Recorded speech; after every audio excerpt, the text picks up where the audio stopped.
Objektif pengajaran, murid dapat membezakan hukum tafkhim dan tarkik dengan betul. Hukum lam yang berbaris harakat terbahagi pada dua. 1. Tafkhim, yakni tebal. 2. Tarkik, yakni nipis. Tafkhim, yakni tebal. Pengertian: ditebalkan bunyi huruf lam pada lafzul jalalah yang didahului oleh huruf yang berbaris di atas atau di depan.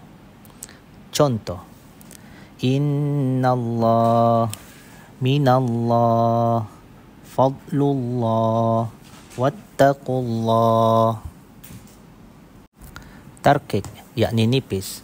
Pengertian: dinipiskan bunyi huruf lam pada lafzul jalalah yang didahului oleh huruf yang berbaris di bawah. Contoh: biliqa'illah,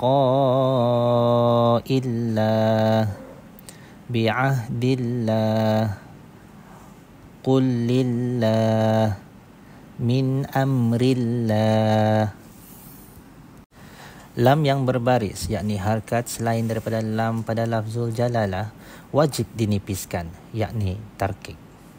Contoh: ma haulahu dhahaballah, alladhina yu'minun, tatlu'u ala qawm min qablikum